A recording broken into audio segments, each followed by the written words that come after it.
2002 চনতেই অসমৰ একমাত্ৰ ৰামচৰ ক্ষেত্ৰ হিচাপে ঘোষণা কৰা হৈছিল দীপৰ বিলক আৰু দীপৰ বিলৰ যি ঐতিহ্য দীপৰ বিলত যি 70 বিধকৈ অধিক পৰিভ্ৰমী চৰাই আচলতে দীপৰ বিলত আহে কিন্তু বৰ্তমান দীপৰ বিল প্ৰদূষিত হৈ পৰিছে বিভিন্ন ধৰণৰ জাবৰ জোথৰ পেলোৱাৰ ক্ষেত্ৰত উদ্যোগসমূহ গঢ় লৈ উঠিছে এনে ধৰণৰ কিছুমান ক্ষেত্ৰৰ কাৰণে দীপৰ বিল কিন্তু বৰ্তমান প্ৰদূষিত হৈ পৰিছে তাৰ ফলত পৰিভ্ৰমী চৰাই কিন্তু বৰ্তমান দেখিবলৈ পোৱা নাই আৰু যেহেতু দীপৰ বিলত বিভিন্ন ধৰণৰ চৰকাৰৰ অৱহেলাৰ কাৰণে দীপৰ বিল আচলতে অৱহেলিত হৈ আহিছে যাৰ পৰিপ্ৰেক্ষিতত দীপৰ বিল সংৰক্ষণৰ কাৰণে আজি প্ৰতিবাদী এখন সভা আয়োজন কৰা হৈছে আমি দীপৰ বিলত উপস্থিত আছো আমি তেওঁলোকৰ পৰা জানিবলৈ চেষ্টা কৰিম যেহেতু চৰকাৰৰ অৱহেলাৰ কাৰণে দীৰ্ঘদিন ধৰি দীপৰ বিলখন অৱহেলিত হৈ আহিছে ইয়াৰ যি সংৰক্ষণ কৰিব লাগিছিলে 70 বিধতকৈ অধিক পৰিভ্ৰমী চৰাই আহে এতিয়া এই চৰাইবোৰ দেখিবলৈ পোৱা নাযায় কি ক'ব বিচাৰিব যিটো দীপৰ বিল আমাৰ এই অঞ্চলত আছে এই দীপৰ বিলটো আমি যি অতীজত দেখা দীপৰ বিল আৰু আজিৰ দীপৰ বিলৰ মাজত বহুত পাৰ্থক্য আছে আমি সেই দেখা দীপৰ বিল আজি নাই আৰু এই নোহোৱা কাৰণটো হৈছে চৰকাৰীভাৱে তাক ধ্বংস কৰিছে দীপৰ বিলৰ মাটি বা স্থানীয় ৰাইজৰ কাৰণে বেদখল হৈছে কিবা হৈছে এইবিলাক একো হোৱা নাই দীপৰ বিলৰ যিটো মাটি কালিভূমি আগতে যিমান আছিল সেই পৰিধি এতিয়াও আছে আৰু এই দীপৰ বিলটো ইতিমধ্যে চৰকাৰীভাৱে ইয়াক ধ্বংস কৰা হৈছে এটা সময়ত দীপৰ বিল 2006 চনত বাৰ্ড চেঞ্চুৰী পক্ষী অভয়াৰণ্য বুলি ঘোষণা কৰিছিলে সেইটো হঠাৎ নোহোৱা কৰি ইয়াক দীপৰ বিল ৱাইল্ড লাইফ চেঞ্চুৰী কৰা হ'ল আচ্ছা দীপৰ বিল ৱাইল্ড লাইফ চেঞ্চুৰী কৰা হৈছে বা দীপৰ বিল সংৰক্ষণ কৰে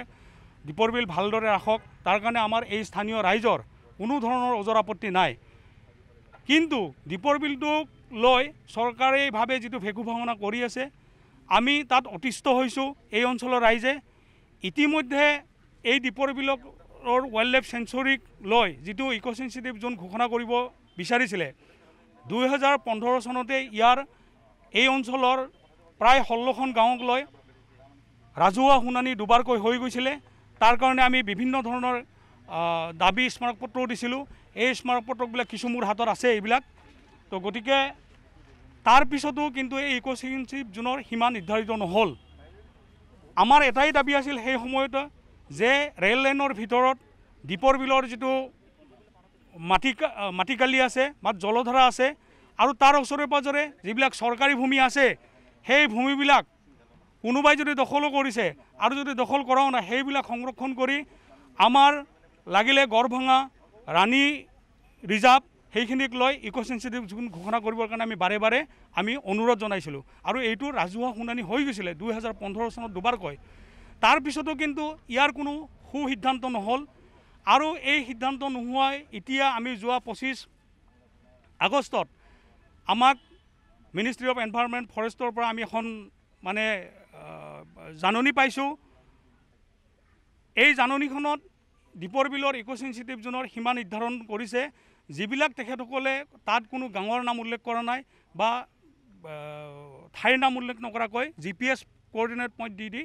মানে তেখেতসকলে সীমাটো নিৰ্ধাৰণ কৰিছে আৰু সেইটো আমাৰ কিছু বুজি পোৱাত কঠিন হৈছে তথাপিও আমি বুজা মানুহৰ দ্বাৰা চাই যিটো গম পালোঁ যে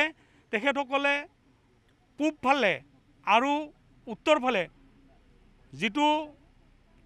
যোগীঘোপাৰ পৰা কামাখ্যালৈ যোৱা ৰেল লাইন আছে সেই ৰেল লাইনৰ ভিতৰত দীপৰ বিলৰ সংৰক্ষিত এলেকা ESZ কৰি ৰাখিলে কিন্তু আমাৰ দক্ষিণ আৰু পশ্চিম ফালে বিশেষকৈ দক্ষিণ ফালে এইটো আমাৰ যি আজি যুগ যুগ ধৰি শ বছৰ ধৰি ইয়াত যি জনজাতীয় ৰাইজ বসবাস কৰি আহিছে সেই বসবাস কৰা লোকসকলৰ গাঁওসমূহ অন্তৰ্ভুক্ত কৰিছে এই গাঁওসমূহৰ ভিতৰত পামহি ৰেভিনিউ ভিলেজৰ অন্তৰ্গত মাঘপাৰা দেউচতাল চকৰটো মিকিৰপাৰা ৰেভিনিউ ভিলেজৰ অন্তৰ্গত দেউচতাল নেপাৰীপাৰা কলিতাপাৰা ঠিক তেনেকৈ চকৰটো মাছপাৰা চকৰটো পশ্চিম প্ৰান্তত মাটিয়া বুলি কয় এই অঞ্চলসমূহক লৈ তেখেতসকলে ইক' চেঞ্চিটিভ জোনটো ঘোষণা কৰিব বিচাৰিছে গতিকে আমি চৰকাৰক পুনৰবাৰ এই প্ৰতিবাদ সভাৰ জৰিয়তে আমি জনাওঁ যে আমি দীপৰ বিলৰ সংৰক্ষণ দীপৰ বিলৰ ভাল কৰাত বা দীপৰ বিলৰ উন্নয়ন কৰাত দীপৰ বিলটো ভালদৰে ৰখাৰ কাৰণে আমাৰ সম্পূৰ্ণ সহযোগ থাকিব কিন্তু দীপৰ বিলৰ সংৰক্ষণৰ নামত চৰকাৰীভাৱে তাক ধ্বংস কৰি দিয়ে ধ্বংস কৰি আমাৰ স্থানীয় ৰাইজক আকৌ এই উন্নয়ন যিটো আজি গুৱাহাটীৰ উন্নয়নমুখী যাত্ৰাত আমাক বঞ্চিত কৰিব বিচাৰিছে এনে পৰিৱৰ্তনে যদি নহয় তেতিয়াহ'লে মানুহে কি কৰিব কাৰণ আমাৰ এই গোটেই জনজাতীয় অঞ্চলটো গাৰোখুলিৰ পৰা আদি কৰি আমাৰ এই চকৰটো ৰাণী মানে গোটেই এৰিয়াবিলাকত এইবিলাক এটা সময়ত কৃষি মাটি আছিল আৰু আজিও যদি আমাৰ ঘৰ দুৱাৰ আছে আমি সঁচা কথা ক'বলৈ যে আমাৰ মাটিবিলাক ঘৰ দুৱাৰবিলাক কৃষিত আছে আমাৰ শ্ৰেণী পৰিৱৰ্তন হোৱা নাই এতিয়ালৈকে। মই আহিম আপোনাৰ ওচৰলৈ। যিহেতু 2008 চনতে ভাৰত চৰকাৰৰ এটা পৰিকল্পনা আয়োগৰ এটা দলে অধ্যয়ন কৰিছিলে, তেওঁলোকে কৈছিলে বেৰা দিব লাগে দীপৰ বিল, কিন্তু আজি পৰ্যন্ত সেই কাম হৈ নুঠিলে। যাৰ ফলত জাবৰ জোঁথৰ পেলাই দীপৰ বিলখন প্ৰদূষিত কৰি দিয়া হৈছে। চাওক, এতিয়া যিটো আপুনি কৈছে এইটো 2008 চনত যি কৈছে, ইয়াত আমি স্থানীয় মানুহ হিচাপে আমি সেইটো হোৱাৰ উপলব্ধি দেখা নাই। আৰু দীপৰ বিলখন মূলতঃ চৰকাৰে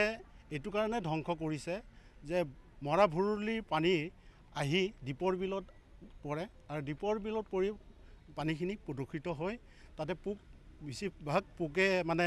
খেতি কৰা ধাননি পথাৰবিলাকক পোকে আক্ৰমণ কৰি খেতি কৰিব নোৱাৰা অৱস্থা হ'ল। তাৰ ফলত এতিয়া মাছ কাছবিলাক আগত যি ধৰণৰ আছিলে, কিন্তু এতিয়া সেই মাছ কাছ নাই। কাৰণ এই প্ৰদূষিত পানীটোৱে কেৰাচিন জাতীয় বা মবিল জাতীয় বস্তুখিনি তাতে আহি জমা হয়, তাত প্ৰদূষণ কৰি পোক সৃষ্টি কৰি এতিয়া মাছ কাছ খাবলৈ এতিয়া মানে পোৱাটো টান হৈছে। যিখিনি আছে এতিয়া আমি স্থানীয় মানুহবিলাকে গম পোৱাৰ কাৰণে আমি এইখিনি মাছ আমি গ্ৰহণ নকৰোঁ। গতিকে এতিয়া মাছ কাছ ধৰি আৰু যিখিনি খেতি বাতি আগতে আছিলে, এইটো প্ৰায় দীপৰ বিলতো ছাইডত আমাৰ খেতি বাতি হৈছিলে, কিন্তু এই পোকটো এটা পানীৰ লগত পোক আহে, এই পোকটোৱে কি কৰিলে খেতি বাতিবিলাকৰ গুৰিটো কাটি দি নোহোৱা কৰিছে। এতিয়া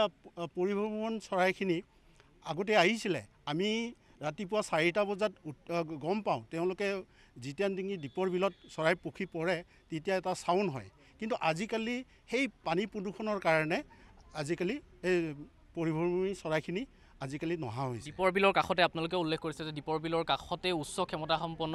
টাৱাৰ নিৰ্মাণ কৰা হৈছে, যাৰ ফলত চৰাইসমূহ নহা হৈছে, এনেধৰণৰ কিছুমান নাই। সেইটো টাৱাৰটোৰ বিষয়ে ইমানখিনি হেৰি হোৱা নাই, কিন্তু পানী যিহেতু সিহঁতৰ খাদ্য, তেওঁলোকে কিয় আহিছে, খাদ্য বিচাৰি আহিছে আৰু পানীখিনিৰ কাৰণে আহিছে, কিন্তু খাদ্য যিখিনি পৰিমাণে খাদ্য পাব লাগিছিলে সেই খাদ্যটো পোৱা নাই। আৰু তাতে পানী প্ৰদূষণ হোৱাৰ কাৰণে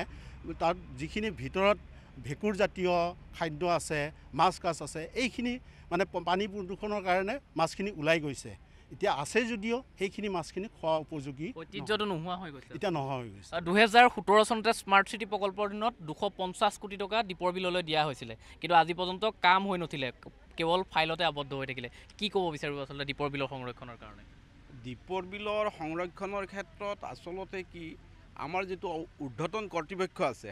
তেখেতসকলৰ কাম কাজবিলাকেই পৰস্পৰ বিৰোধী। তেওঁলোকৰ কোনো ধৰণৰ এটা সুস্থিৰ সিদ্ধান্ত নাই, দীৰ্ঘম্যাদী কোনো পৰিকল্পনা নাই, আৰু কোনো ধৰণৰ পৰিকল্পনা নোহোৱাকৈ তেওঁলোকে এচি ৰুমত বহি দীপৰ বিলৰ মানে যিটো উন্নয়ন সেইটো সম্ভৱ নহয়। তেওঁলোকে আজি দীপৰ বিলক লৈ বহুত ঢাল ঢোল বজালে,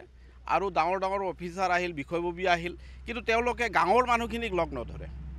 আমাৰ যিখিনি খিলঞ্জীয়া মানুহ, যিখিনি স্থায়ী মানুহ, এই অঞ্চলটো প্ৰায় 200 বছৰ পুৰণি। এই অঞ্চলটোৰ যিখিনি স্থায়ী বাসিন্দা তেওঁলোক প্ৰায় 200 বছৰ ইয়াত মানে বসবাস কৰা হ'ল, কিন্তু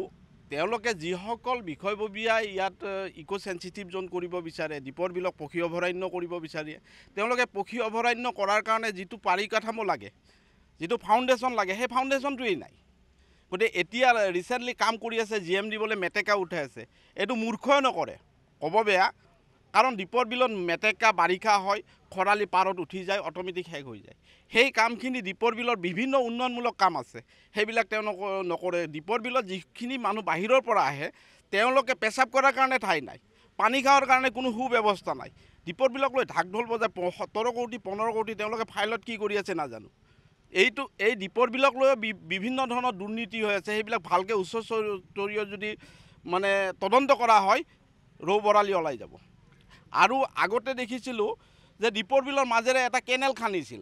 আমাৰ যিটো মৰা ভৰলি আহিছে, বশিষ্ঠ আহিছে, আহি মানে দীপৰ বিলৰ মাজেৰে কেনেল খান্দি খানামুখত পেলাব। এইটো কিবা অদ্ভুত কথা, একেবাৰে বাচ্চা চলি এটা জানে দীপৰ বিলৰ মাজেৰে কেনেল খান্দিব, বাৰিষা খানামুখৰ পৰা আহি পেলাই আৰু পানীটো দীপৰ বিলতেই পৰিব। গতিকে তেনেকুৱা ধৰণৰ কথা। আৰু আমাৰ যিটো এতিয়া ইক' চেঞ্চিটিভ জ'নৰ কথা,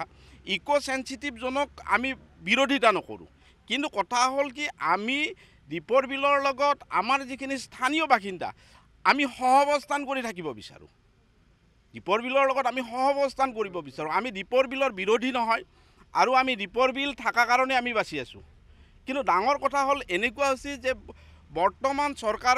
মানে আমাৰ যিখিনি চৰকাৰী বিষয়া আছে তেওঁলোকে জনসাধাৰণৰ ভালকৈ বহক আৰু আমি সেনচিটিভ জোন হোৱাৰ কাৰণে আমি 100% সহযোগিতা কৰিম কিন্তু আমিও জীয়াই থাকিব লাগিব দীপৰ বিলো জীয়াই থাকিব লাগিব কিন্তু তেওঁলোকে ওপৰৰ পৰা এচি ৰুমত থাকি হেৰি কৰিব অমুক হ'ল তমুক হ'ল সেইটোতো নহ'ব দীপৰ বিলৰ আমাৰ যিবিলাক প্ৰাকৃতিকভাৱে হোৱা যিবিলাক উদ্ভিদ আছিল জলজ উদ্ভিদ দীপৰ বিলত যে নোহোৱা হ'ল মোৰ বয়স এতিয়া 55 বছৰ গতিকে এই 50 বছৰে মই দীপৰ বিলৰ বিষয়ে জানো গতিকে এই দীপৰ বিলৰ যিটো মানে ক্ৰমহ্ৰাসমানভাৱে যিবিলাক দীপৰ বিলৰ উদ্ভিদ নোহোৱা হৈ আহি আছে তেওঁলোকে তাৰ ক্ষেত্ৰত কিবা ব্যৱস্থা গ্ৰহণ কৰিছে অলপ আগতে এজনে ক'লে যে দীপৰ বিলত চৰাই আহিছিল এতিয়া চৰায়ে নাহে গতিকে এই গোটেইবিলাক কামেই তাৰমানে পৰস্পৰ বিৰোধী আমি এটা কথা আজি আপোনালোকৰ জৰিয়তে ক'ব বিচাৰিছোঁ যে তেওঁলোকে সেনচিটিভ জোন কৰিব বিচাৰিছে কিন্তু আমাৰ লগত বহক আমি বহাটো বিচাৰোঁ আৰু আমাৰ যিখিনি দাবী আমি তেওঁলোকক জনাম আৰু আমি সহযোগিতা কৰিলেহে দীপৰ বিল থাকিব কাৰণ গুৱাহাটীৰ মানুহে দীপৰ বিল ৰাখিব নোৱাৰে মই এইটো 100% ক'ব পাৰোঁ কাৰণ কি তেওঁলোকৰ আৱৰ্জনা দীপৰ বিল নহয় তেওঁলোকে দীপৰ বিলত চাফাৰী কৰিব আহে কিন্তু দীপৰ বিলক আমি ৰাখি আছোঁ কৈ আছে যে দীপৰ বিল বেদখল হৈছে দীপৰ বিল বেদখল হোৱা নাই 1% দীপৰ বিল বেদখল হোৱা নাই কিন্তু তেওঁলোকে ওপৰত কৈ আছে যে দীপৰ বিল বেদখল হৈছে ক'ত বেদখল হৈছে কোনোবা মই চেলেঞ্জ দি ক'ব পাৰোঁ আজি কোনোবাই ক'ব পাৰিব দীপৰ বিলত বেদখল হোৱা বুলি কোনখিনি ঠাইত একদম হেৰি পইণ্ট টু পইণ্ট দেখাই দিয়ক যে বেদখল হৈছে বেদখল হোৱা নাই কিন্তু দীপৰ বিলৰ আজিৰ পৰা 30 বছৰ আগত দীপৰ বিলৰ যিটো অৱস্থা আজি 100% ধ্বংস হৈ গ'ল কোনো জলজ উদ্ভিদ নাই কোনো মাছ আগৰ যিবিলাক মাছ আছিল সেই মাছবিলাক নাইকিয়া হ'ল গতিকে সেনচিটিভ জোন কৰিলেই নহ'বতো গতিকে তেওঁলোকৰে পৰস্পৰ বিৰোধী কামবিলাক যাতে পৰস্পৰ বিৰোধী নহয় আমাৰ লগত বহক আমি আমাৰ যিখিনি দাবী আমি ক'ম আমি দাবী মানে কি সেনচিটিভ জোন হওক কিন্তু আমি বাচি থাকিব লাগিব সেইখিনি আমাৰ ক'বলগীয়া গাঁওবুঢ়া আছে যিহেতু গাঁওবুঢ়াৰ পৰা আমি জানিব বিচাৰিম কি বিচাৰিব ৰাইজে কি ক'ব বিচাৰে আচলতে মানুহ বাচি থাকিব লাগিব দীপৰ বিলো বাচি থাকিব লাগিব আজি তেখেতে কৈছে আজি 30 বছৰ আগতে পৰিষ্কাৰ আছিলে আজি বেদখল ক'ত আছে বেদখলটো হোৱা নাই এইটো চৰকাৰে তদন্ত কৰক তদন্ত কৰি এইবোৰ লোকেল বাসিন্দাৰ লগত সমালোচনা কৰক সমালোচনা কৰিলে আমি গোটেই মানুহখিনি আমি একতাবদ্ধেৰে আমি সমালোচনা কৰি আমাৰ কামবিলাক পৰিৱৰ্তন কৰিম গতিকে চামচত যোনটো আমি সেইবিলাক আমি বিচাৰিলে নহ'ব ৰাইজৰো সফলতা হ'ব লাগিব হয় কি নহয় তেতিয়াহে আমাৰ কথাবিলাক একতা হ'ব যদি আমি একতা নহয় আমাৰ মানুহখিনি কেনেকৈ বাচি থাকিব সেইটোতো সম্ভৱ নহয় গতিকে চৰকাৰে এইবোৰ তদন্ত কৰি যাতে স্থায়ী ৰাজ্যখিনি ভালদৰে চলি থাকে আজি যিহেতু 6খনকৈ গাঁৱৰ ৰাইজে এইদৰে লগ হৈছে আৰু তেওঁলোকে প্ৰতিবাদ কৰিছে আৰু যিহেতু ৰেল লাইনৰ কথা এটা আপোনালোকে উল্লেখ কৰিছে সেই কথাটো কি ক'ব বিচাৰিব ৰেল লাইনৰ কথাটো হ'ল যে তেখেতসকলে ইতিমধ্যে এটা ৰেল লাইন স্থাপন কৰি লৈ গুচি গ'ল তাৰ পৰা অহৰহ ৰেল চলি আছে আৰু এতিয়া দ্বিতীয় এটা ৰেল লাইন বিচাৰি বনাইছে তো বনোৱাৰ পিছত এই যে দীপৰ বিলখন তেখেতসকলে যিটো ৰেল লাইনেৰে ভাগ কৰি দিলে ভাগ কৰি দিয়াৰ পিছত ৱাইল্ড লাইফ চেঞ্চুৰী কৰি থৈছে তো ৱাইল্ড লাইফ চেঞ্চুৰী হ'ল কেনেকৈ আজি ৱাইল্ড লাইফ চেঞ্চুৰী এখনৰ মাজেদি কেনেকৈ ৰেল লাইন যাব পাৰে আৰু প্ৰথম কথা হ'ল কি ৰেল লাইনটো কাক ভাগ কৰিছে যিটো আজি ৰাণী সংৰক্ষিত বনাঞ্চলৰ পৰা দীপৰ বিললৈকে যিটো হাতী অহা যোৱা ৰাস্তা তেখেতসকলে সেই ৰাস্তাটো চৰকাৰীভাৱে বন্ধ কৰিছে ৰেল লাইনৰ দ্বাৰা তাৰপিছত কিন্তু আমাৰ যিবিলাক ইয়াৰ থলুৱা মানুহৰ কৃষিভূমি আছে বা ম্যাদী মাটি আছে সেইবিলাক লৈ পেলাই তেখেতসকলে কি আকৌ কয় এলিফেণ্ট কৰিডৰ গতিকে চৰকাৰৰ যিবিলাক নীতি সেই নীতিয়ে একচুৱেলি দীপৰ বিলটো ধ্বংস কৰিছে ইতিমধ্যে আপোনালোকে দেখিছে এটা বিৰাট মানে টাৱাৰ লাইন আছে যিটো হাই ভল্টেজ লাইন সেই হাই ভল্টেজ লাইনটো ইয়াৰ পৰা মানে দীপৰ বিলৰ একদম পাৰেৰে মানে গৈছে মানে সংৰক্ষিত বনাঞ্চল আৰু দীপৰ বিল ৱাইল্ড লাইফ চেঞ্চুৰীৰ মাজেৰে গৈছে তো এই যে টাৱাৰ লাইন ৰেল লাইন তাৰপিছত আপোনালোকে ডাম্পিং গ্ৰাউণ্ডটো নিশ্চয় দেখিছে আৰু এইটো ডাম্পিং গ্ৰাউণ্ডটো থকাৰ পিছতো আকৌ নতুনকৈ ডাম্পিং গ্ৰাউণ্ড বনাই আছে দীপৰ বিলৰ অলপ মানে দূৰতেই তাৰপিছত আকৌ যিটো আমাৰ ৰাস্তা লোকপ্ৰিয় গোপীনাথ বৰদলৈৰ আন্তৰ্জাতিক বিমানবন্দৰৰ পৰা যিটো কইনাঝাৰলৈ যোৱা ৰাস্তা এই ৰাস্তাটো আগতে সৰু আছিল এতিয়া বহল হৈছে আকৌ বহল কৰিব বুলি আমি শুনাৰ পিছত ইয়াত 24 ঘণ্টাই গাড়ী মটৰ চলি আছে তো চলি থকাৰ পিছত কিহৰ ভিত্তিত দীপৰ বিলটো ৱাইল্ড লাইফ চেঞ্চুৰী হৈ আছে আমাৰ দীপৰ বিলটো ৱাইল্ড লাইফ চেঞ্চুৰী তেখেতসকলে কৰাতকৈ যদি ইয়াক ভালদৰে সংৰক্ষণ কৰি ইয়াৰ পানী পৰিষ্কাৰ কৰি নিষ্কাশন কৰি তাক যদি আজি টুৰিজিম কৰিলে হয় কাশ্মীৰৰ আজি ডাল লেকৰ নিচিনা যদি কৰিল হয় নিশ্চয় ইয়াত টুৰিজিমৰ ফালৰ পৰাও আমাৰ স্থানীয়ভাৱে ল'ৰা ছোৱালী বা উদ্যমী যুৱক কিছুমান ইয়াত সংস্থাপিত হ'ল হয় কিন্তু তাকে নকৰি ফৰেষ্ট ডিপাৰ্টমেণ্টে ইয়াক কৰে মানে আপোনাৰ ৱাইল্ড লাইফ চেঞ্চুৰী আৰু অন্য এটা GMDয়ে কৰিব খোজে মানে ডেভেলপমেণ্ট কৰিব বিচাৰে তাৰপিছত টুৰিজিম কৰিব বিচাৰে যে গতিকে এই যে চৰকাৰৰ স্থিতিবিলাক দেখি আমাৰ এই স্থানীয় ৰাইজ অতিষ্ঠ হৈছে চৰকাৰৰ বিভিন্ন বিভাগবিলাকে আচলতে দীপৰ বিলক সোণৰ কণীৰ পৰা হাঁহলৈহে ৰূপান্তৰ কৰিছে আমাৰ সম্পূৰ্ণ তেনেকুৱা যেনে লাগে কাৰণ ইতিমধ্যে আমি শুনিছোঁ যে মাজতে 2.5 কোটি তাৰপিছত যোৱা আমাৰ ইয়াতে এটা দীপৰ বিলত আমি স্থানীয়ভাৱে এখন মানে মেলা পাতিছিলোঁ এই দীপৰ বিল সংৰক্ষণ হওক বুলি ভৱিষ্যতলৈকে তাতো আমাক কিবা আমাৰ এই CMে 10 কোটি টকা দিয়াৰ কথা আছিল কিন্তু সেই বস্তুবিলাকৰ দ্বাৰা অলপ আগতে কৈ যোৱা নিচিনা কোনো তাত ডেভেলপ হোৱা নাই ইয়াত গুৱাহাটীৰ মানুহে বহুত আহি পেলাই আপোনাৰ ফুৰা চকা কৰে কয় কিন্তু গুৱাহাটীৰ গোটেই জাবৰাবিলাক আনি আজি দীপৰ বিলতে পেলাই আছে মানে দীপৰ বিলৰ পৰা ওচৰত আপোনাৰ পূবফালে পেলাই আছে আৰু বাৰিষা সেইবিলাক নদীৰে ভাহি এই দীপৰ বিলতে পৰি আছে আজি দীপৰ বিলত গেট পৰিছে অলপ আগতে কৈছে যে উদ্ভিদবিলাক নহয় কিহৰ কাৰণে উদ্ভিদ পৰে এই গেট এই প্ৰদূষিত পানীৰ এইবিলাকৰ কাৰণে এইবিলাক নোহোৱা হৈছে গতিকে চৰকাৰক আমি পুনৰবাৰ কৈছোঁ যে আপোনালোকে দীপৰ বিলক সংৰক্ষণ কৰক দীপৰ বিলক লৈ ইক'সেন্সিটিভ জোন কৰক কিন্তু ইয়াক এটা ভেকু ভাওনা কৰি নাৰাখিব আমি পুনৰবাৰ তেখেতসকলক অনুৰোধ জনাইছোঁ তেখেতসকলে যে ৰেল লাইনৰ ভিতৰত যিটো দীপৰ বিলৰ জলৰাশি আছে সেই জলৰাশিক লৈ ইক'সেন্সিটিভ জোন কৰক এই পাহাৰ দুখন যিখিনি আমাৰ সংৰক্ষিত বনাঞ্চল তাক লওক আমাৰ স্থানীয় মানুহৰ যিখিনি আছে আমাক দীপৰ বিলৰ লগত সহ অৱস্থান কৰি থাকিবৰ কাৰণে ইক'সেন্সিটিভ জোন ক'ৰ পৰা আমাক ৰেভিনিউ ভিলেজবিলাক বাদ দিয়ক বাদ দি পেলাই তেখেতসকলক তাত আমি সম্পূৰ্ণ সহযোগ কৰিম আৰু আজি আগৰ পৰা কৰি আছোঁ ভৱিষ্যতেও কৰিম নিশ্চয়কৈ আজি দীপৰ বিলৰ এলেকাৰ 6খনকৈ গাঁৱৰ ৰাইজ এইদৰে একত্ৰিত হৈছে আৰু তেওঁলোকে ইক'সেন্সিটিভ জোনৰ বিৰোধিতা কৰা নাই কিন্তু তেওঁলোকে ৰাইজৰ সহযোগিতা বিচাৰি ৰাইজৰ লগত আলোচনা কৰি ইক'সেন্সিটিভ জোন কৰিব কৈছে আৰু কিন্তু চৰকাৰে বাৰে বাৰে বহু কোটি টকা ঘোষণা কৰে দীপৰ বিলৰ সংৰক্ষণৰ কাৰণে কিন্তু বাস্তৱত সেয়া ফাইলতে আবদ্ধ হৈ ৰয় প্ৰকৃতাৰ্থত দীপৰ বিলৰ সংৰক্ষণৰ কাৰণে কিন্তু সেইসমূহ কাম হৈ উঠা দেখা নাই যাৰ ফলত এইদৰে ৰাইজ একত্ৰিত হ'ব লগা হৈছে আৰু ইয়াৰ পাছত চৰকাৰে কি ব্যৱস্থা গ্ৰহণ কৰে সেয়া পৰৱৰ্তী সময়তে পৰিলক্ষিত হ'ব